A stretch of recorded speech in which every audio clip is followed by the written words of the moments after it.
Hello, welcome to Gardener's World and a very hot Longmeadow.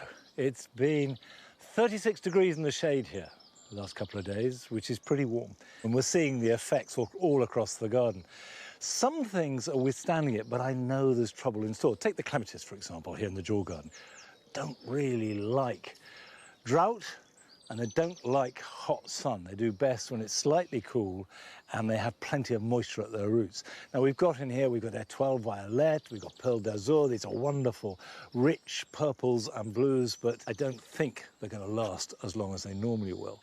But to counter that, plants like the sunflowers, Tithonia, the buddleias, all the salvias are absolutely loving the heat and the sunshine. So it's an ill wind that blows a garden no good. Now, coming up on today's programme, Adderley visits Longleat in Wiltshire to see how some of the greatest landscape designers of the past have left their mark on this majestic garden. Many garden trends involve planting trees in a myriad of ways. And here, those trees, or their cousins, are still in place.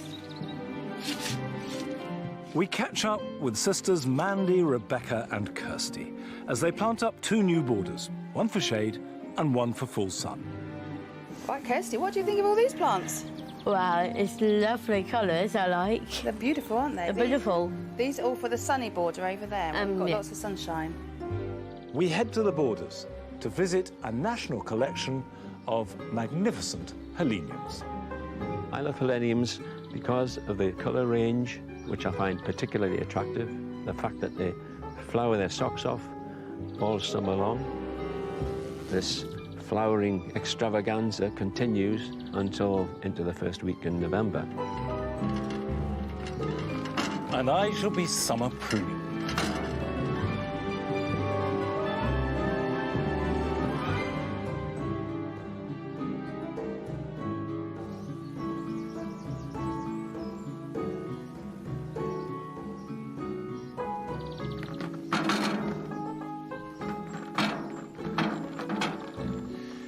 This end of the garden is normally quite damp, particularly as we go towards the edges of the garden. The flood actually comes in winter, and I've planted it with plants that will thrive in wet conditions.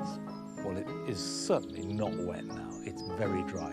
Last few days have been very hot indeed, and so you would expect it to be dry. But the problem actually is much more long-standing than that, because we've had a dry summer, a dry spring, a dry winter. It was dry last autumn. So almost 12 months of exceptional dry weather, and that's really starting to show in all our gardens. And you can see it here in these orchard beds very clearly. And I think this, as part of climate change, is something that we all have to learn to live with and adapt to and adjust our gardens accordingly. And you can break it down so you can be very practical about it. To start with, if you have planting underneath trees, as we do here in the orchard beds, the trees will always suck up most of the available water. Any planting underneath a tree will be dry, at least in summer, if not all the year round. Also, you can use shade really quite finely and exactly. For example, either side of this path, you wouldn't think there was much difference. But on this side, hydrangeas, for example, are not looking too unhappy. The same with the phylloxerums. Now, hydrangeas and phylloxerums like damp, light shade. So you would think in the drought they would suffer, but they're okay here, but not so good on this side. So there can be really quite small changes, and you need to know your garden and adapt to that and plant accordingly. And the other thing is, I think we need to change the way that we integrate our spring and our summer planting. And this is either a very good or very bad example, depending on how you look at it. Because you can see there's a lot of bleached out foliage and stems and bare ground. And that's a result of the Camasias I planted in here. Now, Camasias are a wonderful bulb. They look fantastic in April and May with these blue flowers and lush foliage. But they're a plant that likes damp conditions. So when it's dry like this, they die back and they stop anything else growing around them, and it looks terrible. So what my plan is to do is gradually, over the course of the rest of this year, is dig up all the Camasias in here and transplant them into the orchard. And then when they die back, they can be cut back with the rest of the bulbs and then reassess my planting underneath. So I'll put the bulbs in here. And I think the point of what I'm saying is not so much here is a job that I need to do and get on with. This is long-term thinking. This is something that we are all going to have to deal with for generations to come. We need to change our gardens to adapt to the changing climate. And that's not something I particularly want to do, but we've got to, and we've got to be creative about it. So with the Camasias, I can just lift that. Our heavy clay soil, of course, makes a great lump. And somewhere in that, we'll find the bulbs. There we go. Here they are. When you have soil that is heavy clay or even very free draining soil like sand or chalk, the first and best thing you can do to resist drought is to add as much organic matter as possible. And that does two things. On the one hand, it opens out a heavy clay like this and enables the roots to move more freely and find the moisture. And at the same time, it retains moisture like a sponge in the organic matter around the roots, and then the roots can access it when they need it, rather than it just flushing straight through. So lots of organic matter. The second thing you can do is to mulch, and that stops evaporation and makes a huge difference in how the garden dries out. So mulching, correct planting, lots of compost, thinking about planting under trees or shrubs and how that's going to take up moisture really needs careful thought and planning.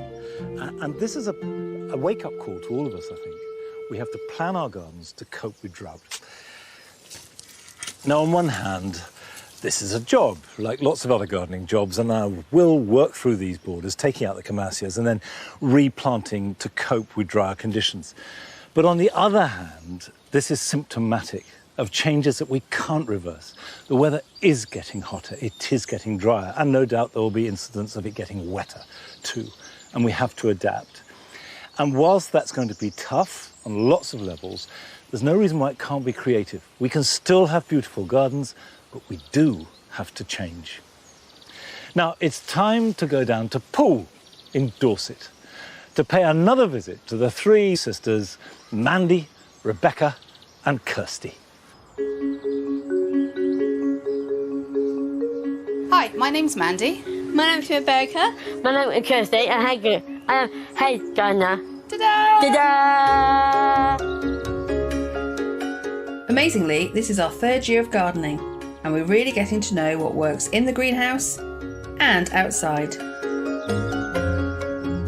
Back in spring, Kirsty's first lasagna bulb pot blossomed. This is lovely growing flowers. Having watched Monty, Kirsty knew how to care for her strawberries. You've got to get rid of all the old stuff. Yep, tidbits. The potatoes were chitted in good time. Wow, have they already started sprouting? Yeah, well, it was a grow potatoes. As this is her second time growing them, she's an old hand. Every time they peek through a bit, we've got to cover them up again. We'll cover it up again. Yeah. But I should, yeah, go field.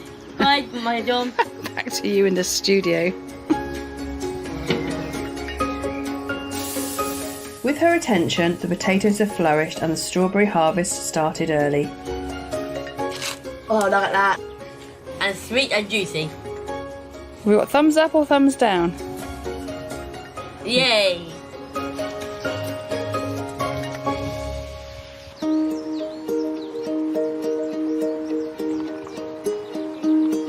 So, buoyed with success, we set off on a major planting project, helped by our friend Paul. The problem with the border behind was it was full of plants we knew nothing about. There was weeds. So we got some help from Paul. With the help of Paul, I did helping building and painting and Dug all the roots out. dug all the roots out. There's two borders. This shady one and the one opposite, which gets sun from mid-morning. So we added compost and got advice on plants to suit them both. Right, Kirsty, what do you think of all these plants? Wow, it's lovely colours, I like. They're beautiful, aren't they? They're beautiful. These are all for the sunny border over there, where we've got yeah. lots of sunshine. We've got some nice purple ones. Your favourite colour? My favourite colour. What's this one called? It's called Benedicta Persian Blue. Yeah. Peter Persian Blue. Nice. Smell like lavender. They look lovely. I think the cats might like these. We wanted plants to attract pollinators. Can you hear that bee? Yeah, buzzing bee. So there's geraniums, daisies, and penstemon too. Ready for some planting? Yeah, I do it right now.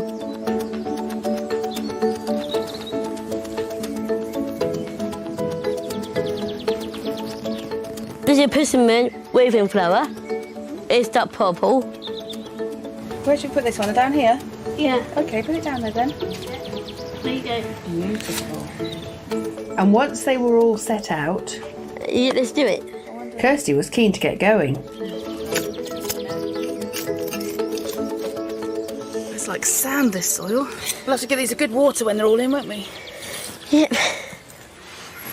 Is that where you want it? Yep. Oh, Kirsty, that's amazing. Okay. Brilliant. As butterfly fans, we had to have a buddleia. It's a fast-growing, semi-evergreen shrub. I think that means that it might keep some of its leaves on in the winter. Yeah. That'd be nice, wouldn't it? Oh, cool. I love winter. Well, you panic in the winter because you think that someone's stolen all the leaves, don't you? Yeah. Well, you won't panic about this buddleia because it's evergreen. Right, off you go, buddleia. With the first border looking beautiful, Becky wanted to add her contribution. In the middle. A fairy house. Can I do it for you? Me and you. Yeah. About there. It's a fairy house. Fur house. Ta-da!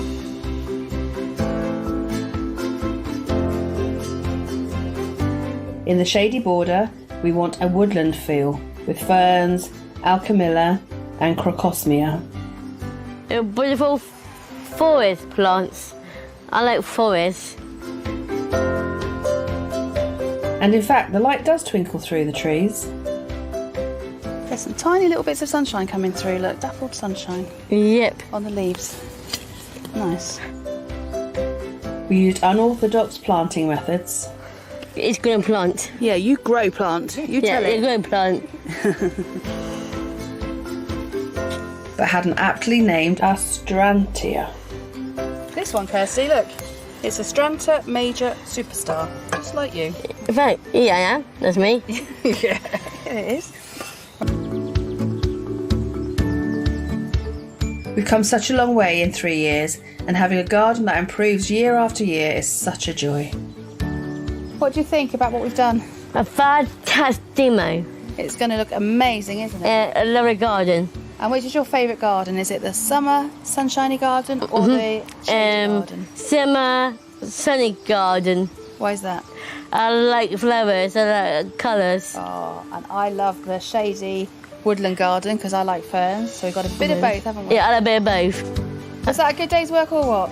Yeah, great work. Hey! Yay! High five. Da-da!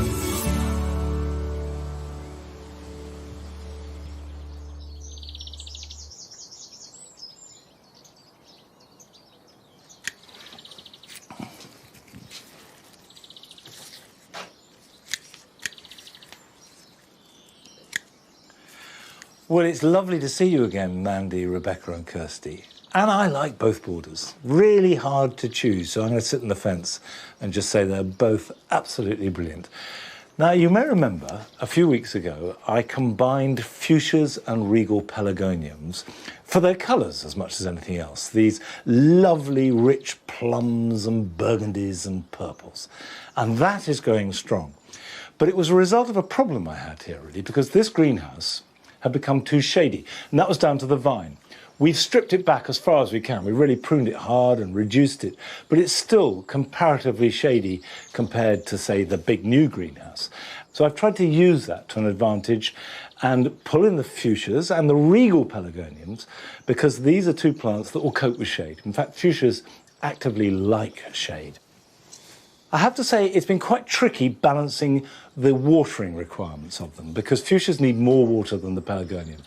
So what I've tried to do is keep them to the back, and I water towards the back with a hose pipe. I spray them to cool them down, and I water down the floor, and that cools the temperature, increases humidity, which the fuchsias absolutely love.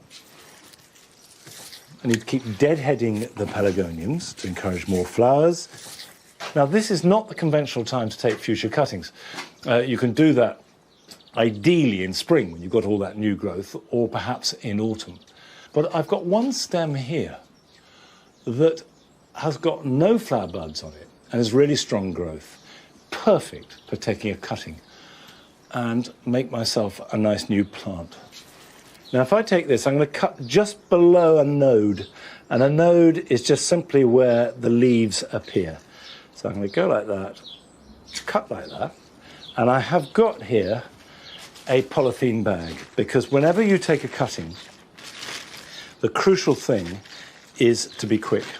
By putting it into a polythene bag, all the moisture that it's losing is staying in there. It's in a moist environment, but it is always a race between the decline of what you've cut and the creation of new roots.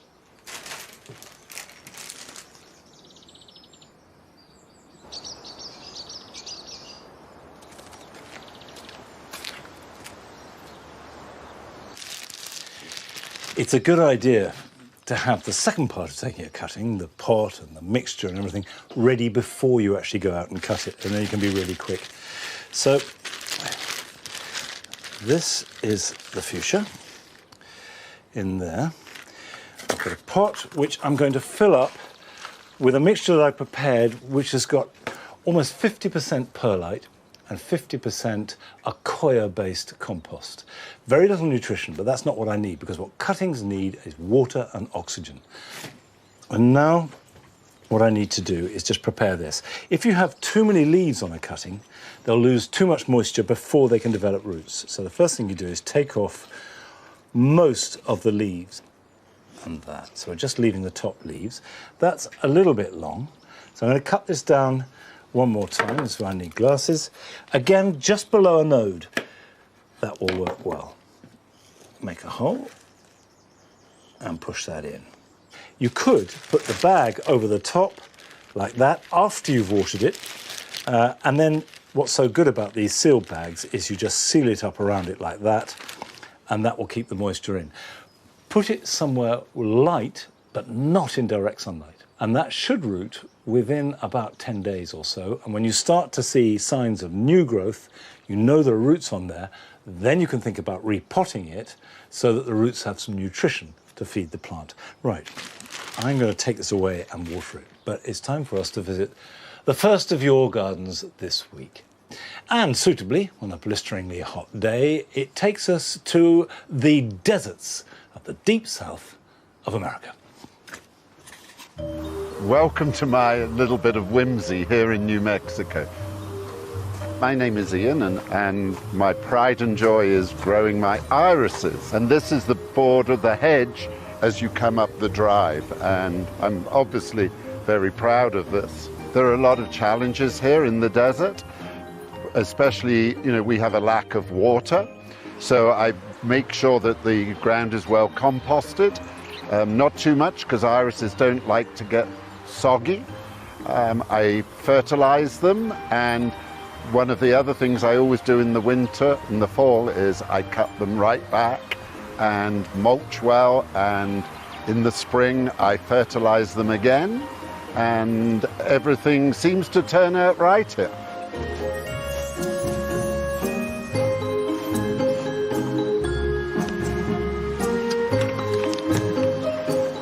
What I love doing with my gardening is bringing a little bit of Britain here to my life in the desert. I always was a fond gardener, keen gardener, when I lived in London, and living here in the desert where we're surrounded by cactus and other things, succulents, I just wanted to bring a bit of home to me here I even created my own little hedgerow here. And needless to say, irises. This part of my garden is very British. I've been working on this garden now for 14, 15 years. It was just desert and barren. At the end of the day, it's always wonderful to sit here in my garden with a cup of tea, or even better, a nice gin and tonic. Cheers from New Mexico.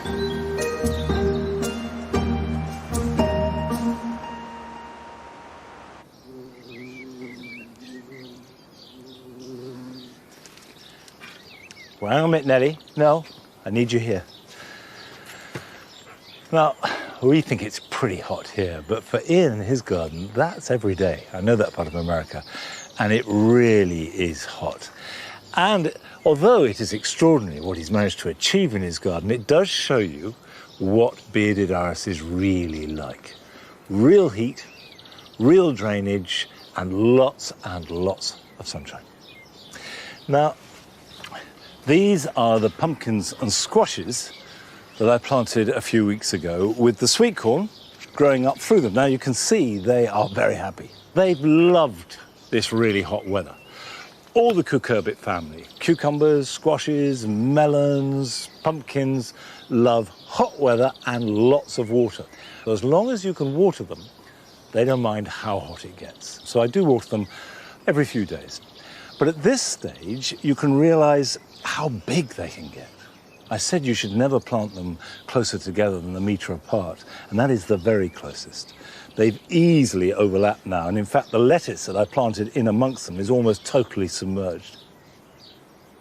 What you need to watch at this stage is they don't develop too many fruits. That might seem like a good thing, but they won't all ripen. Far better to have 2 or 3 per plant that fully develop their potential than have, you can have up to 10 sometimes, small fruits that never really do anything at all. So take them off. Simply cut them off as they appear, leave 2 or 3, keep them well watered, and round about the end of September, early October, they should ripen and be ready to harvest. And the sweet corn, you can see, is completely happy. It's rising up above the foliage, and that will be ready to harvest in about a month's time. However, the lettuce are starting to bolt because of lack of water, so we're eating them as fast as we can. Now I'm going to cut one now for our meal.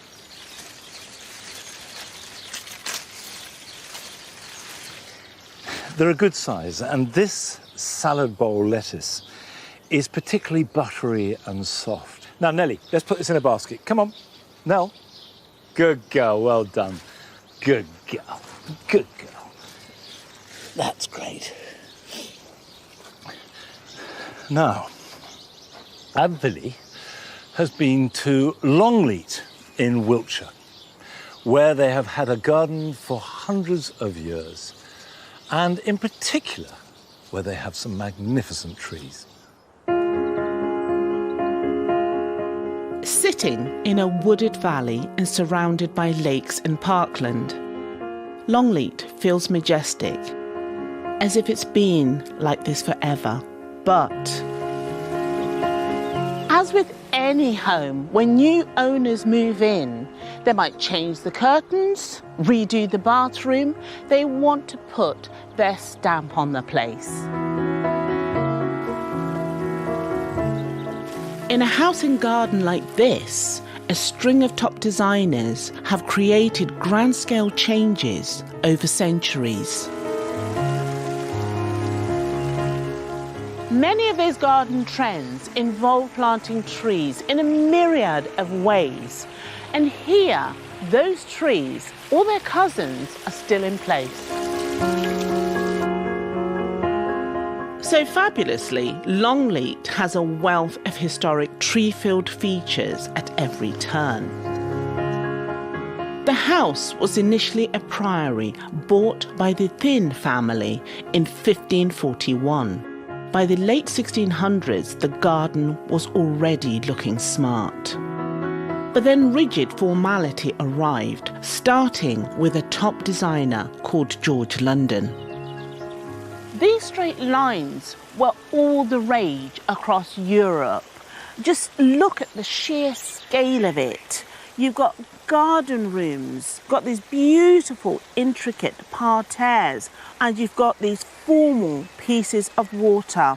Everything is all symmetrical, but just look at these avenues radiating outwards. You even have one here leading absolutely nowhere. Everywhere you look, there are trees. Long avenues were very fashionable, but trees were also popular because millions had been cut down to build ships during the English Civil War. So planting was seen as a patriotic duty. New trees also showed strength and confidence in the family's future. The owners wouldn't see their trees mature, but their children and grandchildren definitely would.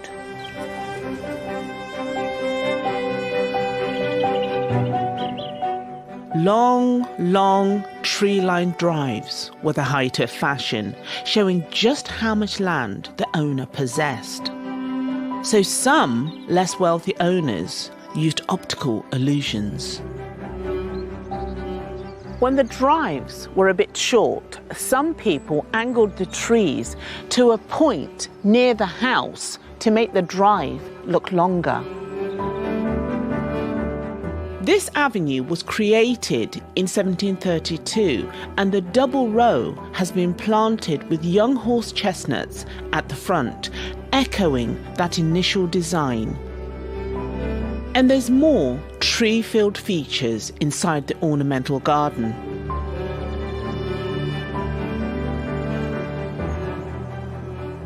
Pleached lime trees created these fabulous walkways which gave you a glimpse out into the wider landscape. Their straight lines helped to create the garden rooms, but crucially, they also provided shade for plants and people. Aristocratic women in the 18th century wore so many layers of clothing. Shade was essential to stop them overheating. You can see why they had fans. But tucked amongst those formal garden rooms, there was a bit of wildness or wilderness. This was a tame woodland within the garden where the planting and atmosphere was a lot freer. These are cherry trees doing a lovely job of combining that formal meets woodland feel. But this liberated atmosphere often prompted other wilder events. In fact, it was often used for assignations where you couldn't be seen or overheard. This wilderness lime walkway flanked by clipped evergreens, the peacock garden and this flower garden were created by designer Russell Page before Longleat opened to the public in 1949. He honoured the 18th century design, and this has one of Longleat's famous labyrinths added in low lines of box. But the famous hedge maze is built on a massive scale.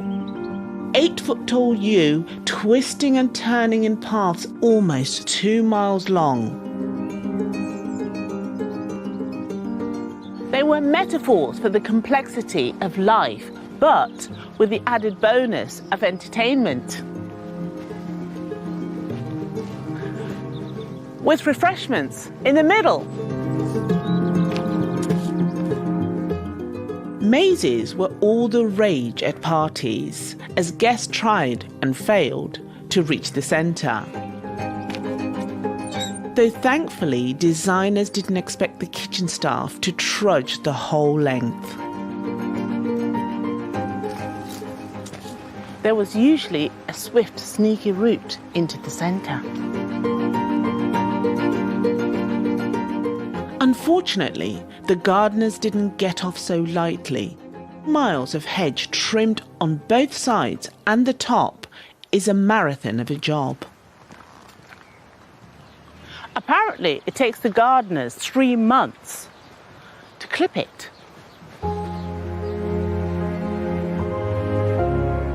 When Lancelot Capability Brown arrived at Longleat, he swept away much of the formal gardens, creating lakes and planting trees into a new rolling landscape. To preserve his design, Longleat planted young shadow trees of the same species alongside the originals to take over in years to come. This is a beautiful tree-filled landscape, each generation bringing new ideas while honouring the past. This viewpoint by designer Humphrey Repton probably says it all. It's called Heaven's Gate. I reckon if the other side of the pearly gates is anything like this, it'll be fine by me.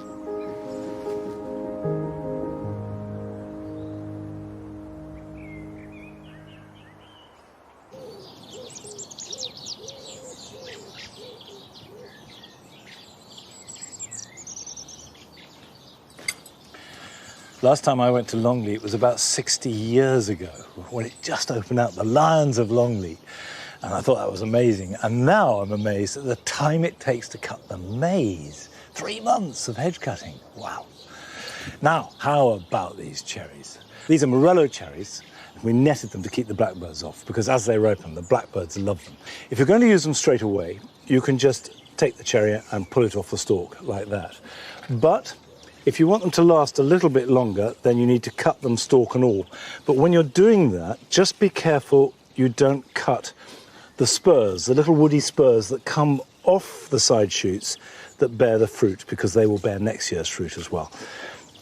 And of course, these are not sweet cherries. They have to be cooked, but they make wonderful jam. They make a superb sort of jus for putting on ice cream or yogurt. They make a really good tart, and I'm delighted that they've survived everything that our blackbirds can throw at them. Now, still to come on today's programme. We meet a plantsman in love with one of the stars of the late summer border, heleniums. It would be hard to imagine any herbaceous border without heleniums because of the sheer flower power you're going to get over such a long period of time. And after a couple of very hot days, I'll be checking up on my container veg garden.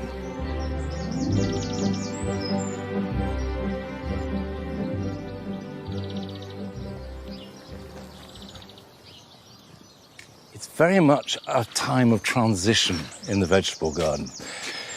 Quite a lot of crops have grown, been harvested, and have been pulled up, and you're left with bare ground.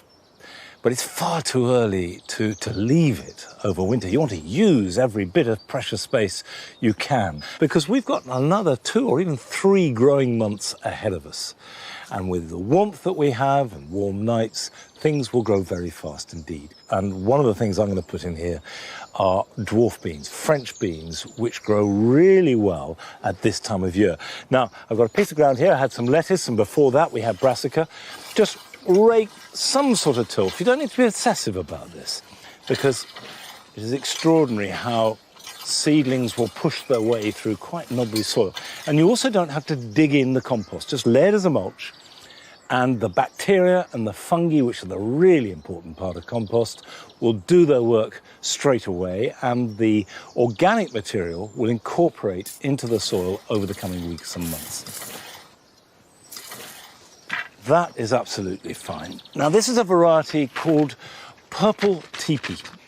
French beans, or dwarf beans, they grow to about 2 foot high, and the beans hang down as beautiful purple pods down below the foliage.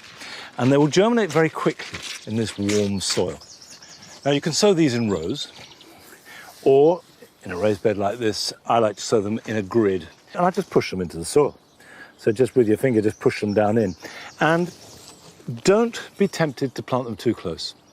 You want nice strong plants. So I think about 9 inches is plenty close enough.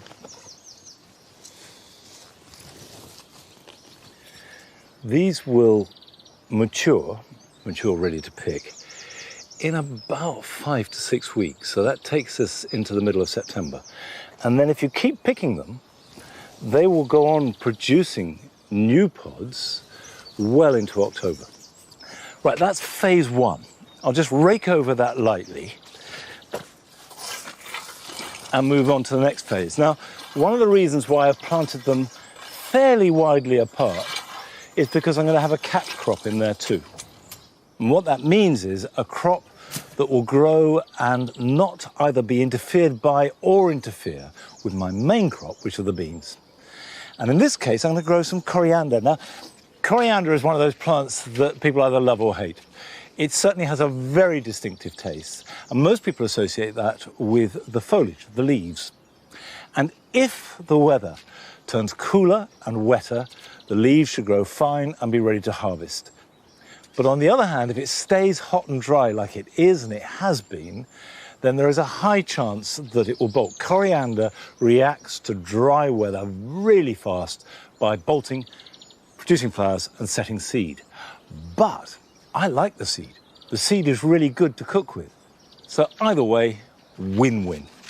And I'm simply going to broadcast it. Now the seeds are the familiar round, hard little bobbles.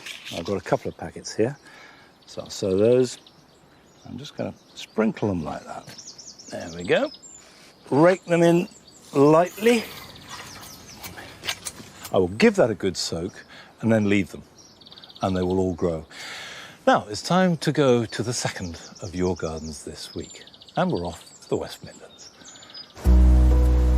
Hello, I'm Claire Dark and I live in Wolverhampton, and this is my garden. I love my garden and I spend a lot of time in it. One of my greatest achievements is my willow dome, which we planted several years ago, and it's really coming into its own now. And it looks so fluffy in the spring, and it's there aren't too many holes in the ceiling of it, but it's filling up nicely and it looks really good. We had a lot of old bits of wood and all sorts of green debris that we weren't sure what to do with, and we then discovered this hugel culture idea of putting all the leftover twigs and bits of wood in a heap and then making it into a sort of raised bed. It looked like a load of rubbish when we did it, but actually it's really grown well and everything's flourishing in it. It looks really good. It's full of life. And of course, you know, it dispenses with the need of a garden waste bin, because you can just pile everything on and cover it over, and it all grows and enhances the garden that you've already, and uses the space you've already got. So it's really good. The other thing I do is if I see seedlings struggling in the path in my garden or even out on the road, I'll save them, as it were, and rescue them and plant them in a pot and grow them on. We've got a good system in Wolverhampton where people do a plant swap, and so I give the plants away. And it's a great idea to swap plants that you've got too many of, and you can get back plants that you don't have. So it's a really nice community spirit, and people do that a lot here. It's good.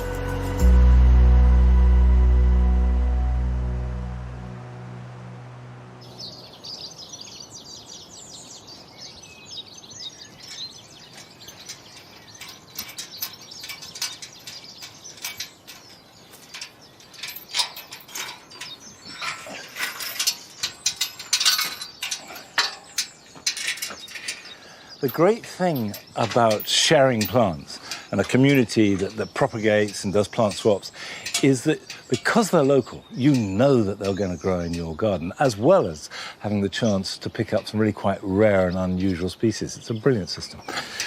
Right, let's put this here. The reason why I bought the ladder is because I want to prune this pear. Now, this is summer pruning that applies to apples, pears, cherries and plums that are trained in any way, whether they're espaliers, cordons, fans, or even a small bush that you want to restrict its growth. And that's the key word, because summer pruning is to restrict growth whereas winter pruning tends to be to promote growth. And when you've got the leaves on at this time of year, cut it back and the plant won't be triggered into a vigorous response. Do exactly the same prune in January and you'll get a mass of shoots growing back as a result. So knowing that, you can then use it to get the shapes that you want.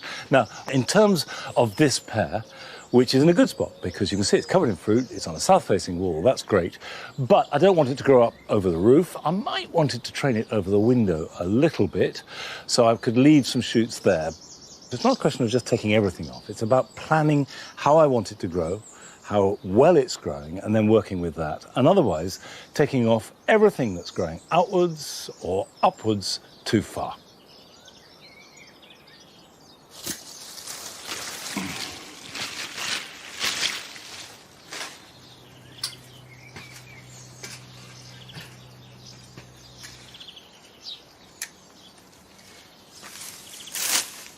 There are two things to think about. The first thing is not to cut off any of this year's fruit, and also to think about next year's fruit. And if you look here, this is a spur that's coming off, and we've got fruit growing from it. And just behind the fruit, you can see that the stem is swollen a little bit. And that always is an indicator that there will be fruit next year. So if you want to train a branch to carry fruit for next year, and I've got one here, if you see a slight swelling, so halfway down or three-quarters way down, cut beyond that, and then that will create a spur and bear fruit next year. If you cut it off, it'll take another few years for a spur to develop.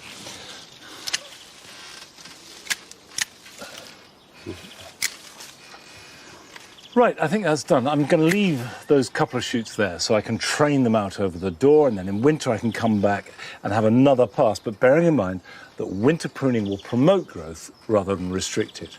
And the other good thing about summer pruning, particularly when it's so hot and dry, is it relieves the pressure on the roots. You're taking away foliage, you're reducing transpiration, therefore the roots don't have to work quite so hard. And all that will help the fruit, apart from anything else, so that there'll be less jettisoning of the fruit.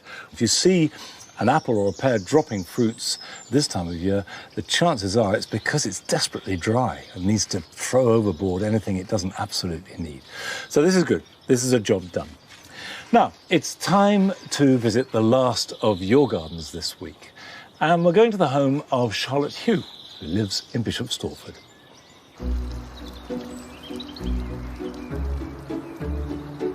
Hi Gardeners World, welcome to our new build garden. I'm Charlotte and this is Rex. So when we moved into our garden 2 years ago, it was a complete blank canvas like every new build is, and we were really conscious we didn't want it to feel like a new build garden. We just really wanted to create a garden with character that felt like it had been there for years.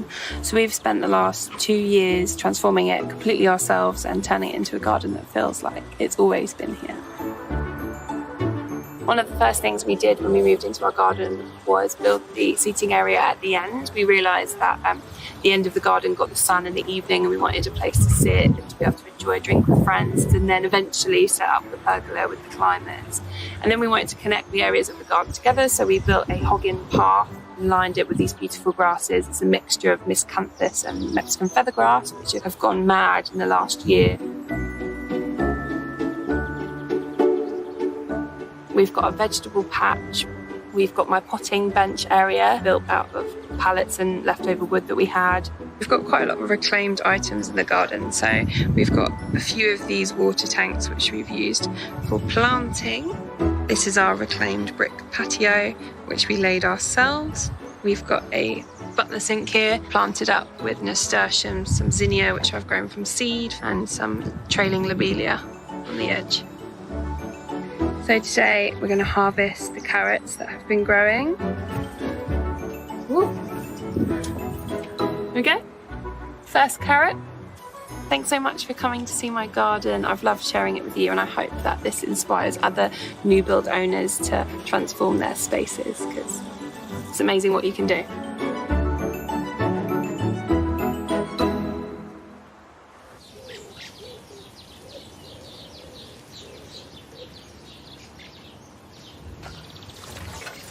Thanks, Charlotte. your garden looks really good. And I know this is doubly difficult with a new build because of the problems of compaction, because where the gardens are have been where machines have gone backwards and forwards and compacted the soil. And that can be very difficult for plants, both when it's very wet, it gets sodden and can't drain away, and when it's very dry, the roots can't get down and find the water. Here the grass borders are coping with the drought.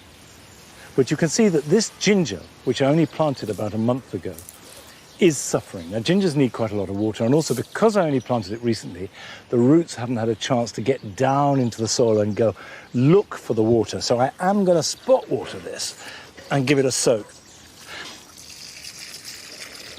When you're watering, don't be tempted to water the leaves. That will do no good at all. You need to water the roots. So point the water at the ground, at the roots, and give it a really good soak.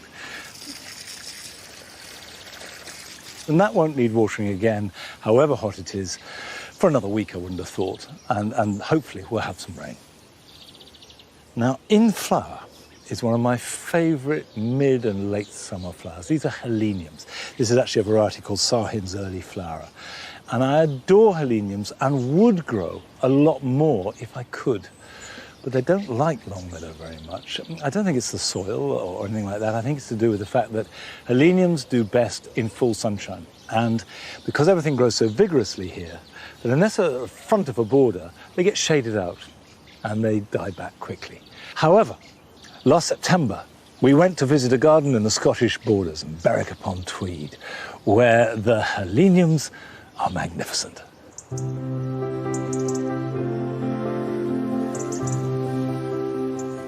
Welcome to Tweed Hill Garden.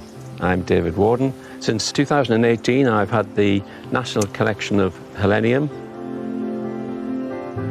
I've been interested in heleniums for over 20 years. I love heleniums because of the colour range, which I find particularly attractive.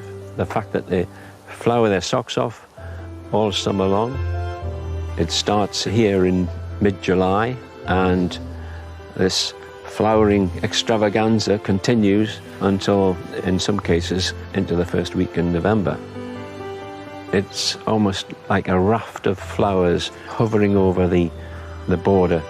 You can watch the bees going round in circles. It would be hard to imagine any herbaceous border without heleniums because of the sheer flower power you're going to get over such a long period of time.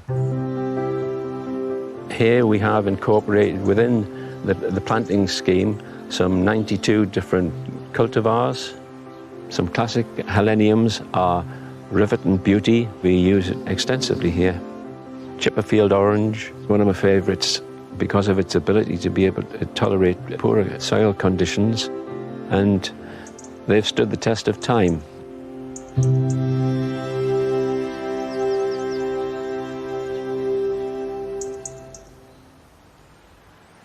In this area of the garden, we have two cultivars with contrasting fortunes. We have Ruby Tuesday. It is a really dark red, an excellent variety, probably the best that we have, which, as you can see, produces masses of flowers over a long period of time. So that is really a must in terms of front of border, a prominent position. It anchors this particular position in the garden at the junction between a path and the lawn. I don't think there's another cultivar quite as good. It is widely available. However, this cultivar, which is Helenium Moth, hasn't had much of a good time recently. It's now actually a threatened plant. It ceased to be cultivated commercially. It's one of my favourites. What I like about it is the apricot coloration, its height. It has real presence, flowers for a long time, and is generally worthy of being in many more gardens than this one. As a national collection holder, I need to ensure that it's preserved, that I continue to make sure it thrives here, but also to ensure that it's more widely grown. I'm carrying out propagation of this particular cultivar. This will be distributed by any means possible. I just need to get it out there.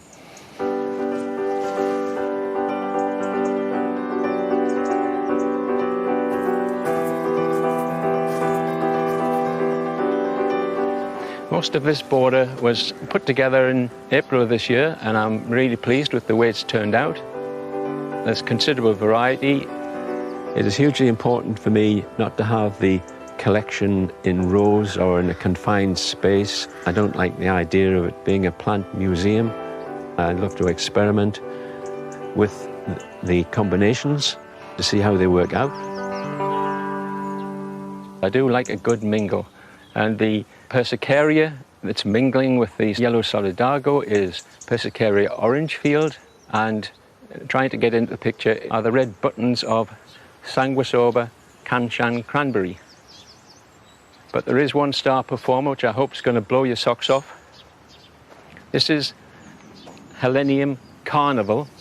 It's new to the collection. It's a very blousy Helenium, possibly the most flamboyant Helenium that there is. There's still a lot of flower yet to come, and we're in mid-September, so this is going to go through till the end of October. It's unique in that the petals are much larger than most Helenium. Colours are vivid, so we can see it's certainly got its party dress on. There are two varieties that we have here which are different from the others in that their petals don't open completely. A cultivar called Tie-Dye and another called Loisde Week. Week being the Dutch for sails, because the flower resembles the sails on a windmill.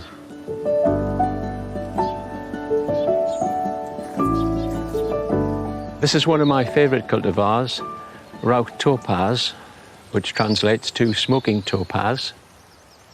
What I like about it is quite unusual to find these upturned petals, and that's what gives it one of its characteristics, which I particularly like. Helenium are a plant that loves full sun, but here we can't give it full sun because we've got woodland to the south, so it gets sun from the east and the west, and that has proved sufficient. It gives the border a zing, and it's a colour that is not represented at the moment in this particular area. So this experiment seems to have worked. This variety and quite a number of the varieties will require staking. Staking with branches is very effective. Here we use iron hoops, which are easy to conceal and are usually hidden by the vegetation in any event.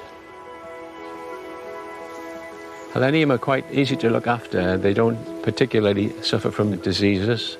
As long as you keep them reasonably well damp at the root and occasionally feed them if you can, then that will work fine. Helenium can provide continuity in the garden, and there will be a helenium which suits your cottage garden or your herbaceous borders. I hope that I've encouraged you to give them a try.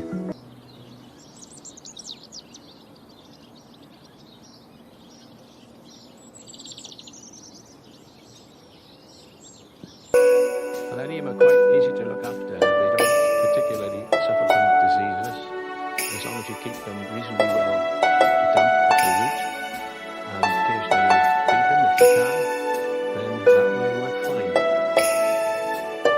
Helenium can provide continuity in the garden, and there will be a helenium that suits your cottage garden or your herbaceous borders. I hope that I've encouraged you to give them a try. There will be a helenium out there for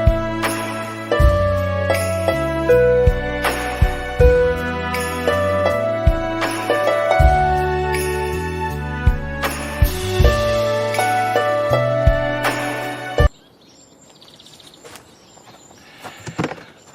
I think the truth is that if you want heleniums to look as good as that, and didn't they look fantastic, you've got to make them the stars of the show. You can't hem them around with other plants. It's get them to the front of a border, don't crowd them, and just let them display their glory, and they are glorious. Now, in this weather, with all the heat, the first plants that suffer are containerized veg, because they need a lot of water. Now, I have been watering these every day, even so with different results.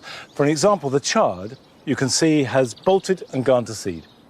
And that's simply a defense mechanism. It feels that the drought's coming on, it's going to die, so therefore set seed to keep it alive, even if the original plant can't.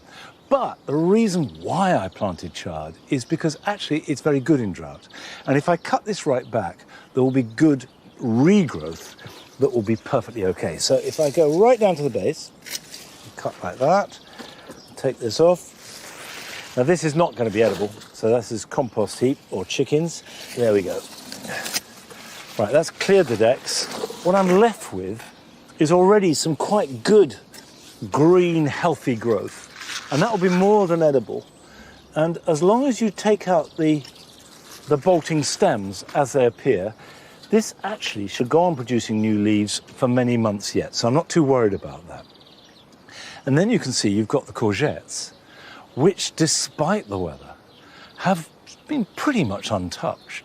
And that's another reason why courgettes are a really good plant to grow in a container. They're adaptable, they're tough, they do need water and they need food, but as long as you keep on top of it, you get a good harvest. In fact, I need to cut those and take them in. And while I'm doing that, here's some jobs for you. Gather up your terracotta pots and group them all together. This will reduce their exposure to sun and drying wind. And if you give them a good soak before you go, we'll see them through until you return.